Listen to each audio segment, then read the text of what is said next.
그 법률 상담을 받으러 오시는 분들 중에 이미 이미 제출을 하시고 근데 변호사님 사실은 여죄가 있어요. 어떡하죠? 라고 걱정하시는 분들이 많은데 그렇게 하지 마시고 웬만하면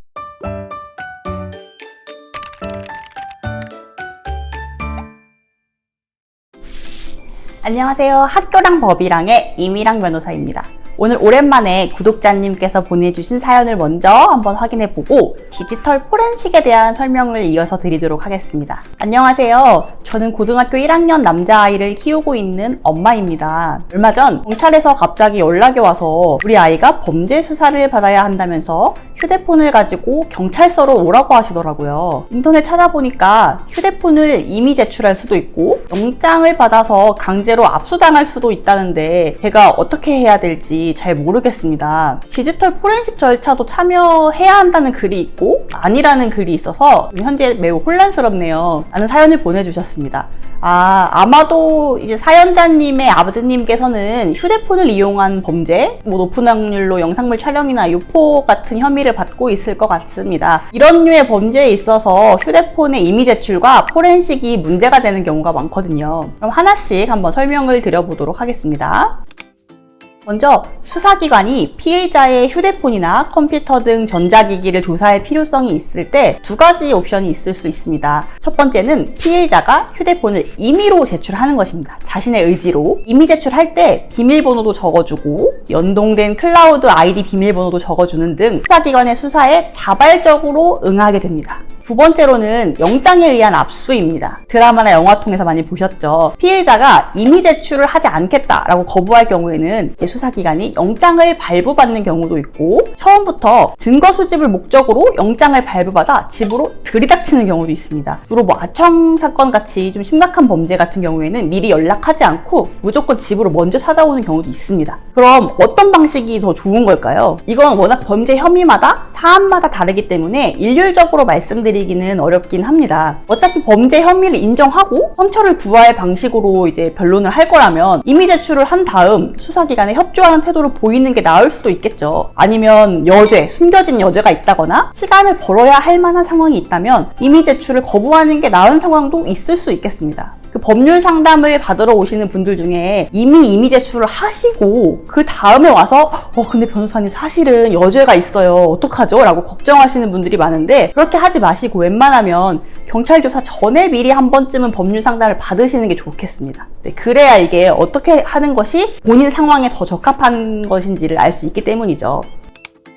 그 다음에 사연자님께서 디지털 포렌식에 대한 질문도 해주셨어요. 포렌식, 뉴스 같은 데서 많이 접해보신 용어이죠. 디지털 포렌식이란 전자정보를 수집, 보존, 운반, 분석, 현출, 관리해서 범죄 사실 규명을 위한 증거로 활용할 수 있도록 하는 그런 과학적인 절차와 기술을 통틀어서 말하는 것이 디지털 포렌식입니다. 휴대폰을 임의 제출을 하든 압수를 당하든 경찰에서는 포렌식 절차에 참여할 것인지를 묻습니다. 피해자에게 보장된 절차 참여 보장권이거든요. 이때에도 참여를 하는 것과 안 하는 것은 각 사안마다 필요성이 다르기 때문에 일괄적으로 이래라 이게 좋다라고 말씀을 드리기는 어렵고요.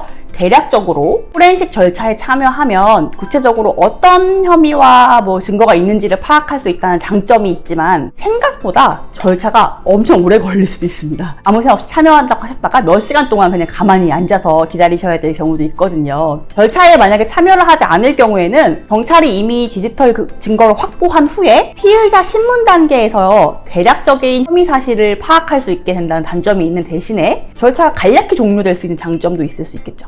그런데 만약 포렌식 절차에 참여하고자 하시더라도 포렌식 시작부터 끝까지 전 과정에는 참여할 필요가 꼭 없다는 말씀을 드리고 싶습니다. 이게 무슨 말이냐면요. 포렌식 절차는 크게 세 부분으로 나눌 수 있습니다. 먼저 공인 해제 및 복제본을 획득하는 단계, 탐색 단계, 출력 및 복제 단계입니다. 최초로 스마트폰을 압수 또는 제출받았을 때는 화면에 보이시는 것 같은 노란색 디지털 증거 봉투에 넣고 이 봉투의 이음새 부분에 피해자와 수사관이 번갈아 날인한 후 봉투를 밀봉합니다.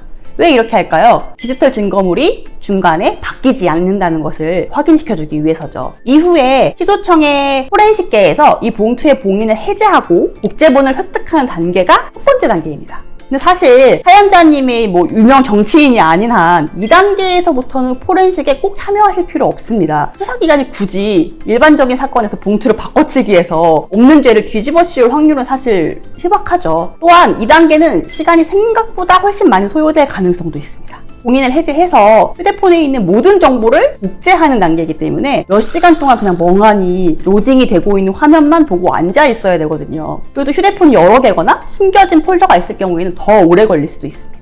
이제 그 다음 단계가 아까 말씀드린 탐색 단계인데 이때부터는 절차에 참여하시는 게 의미가 있을 수 있습니다. 휴대폰에 있는 수많은 사진과 영상 중에서 이번 사건과 관계된 사진만을 선별하는 절차이거든요. 수사관님이 그거는 이 사건이랑 관련이 없는 정보입니다. 이런 식으로 사건 절차에 관여를 할 수 있기 때문에 참여하는 데 의미가 있을 수 있습니다. 끝으로는 출력 복제 과정인데요. 이 단계는 수사관이 증거로 제출할 자료를 피의자한테 확인시켜주는 과정입니다. 보통 이렇게 수사관 컴퓨터를 같이 보면서 이런 사진이 있구나 하고 확인을 하게 됩니다. 따라서 사연자님께서 경찰이 만약에 이 사건이랑 관련 없는 증거까지 다 들여다보는 게 걱정된다 하시면 두 번째 단계부터 참석을 한다고 말씀을 하시면 되고요.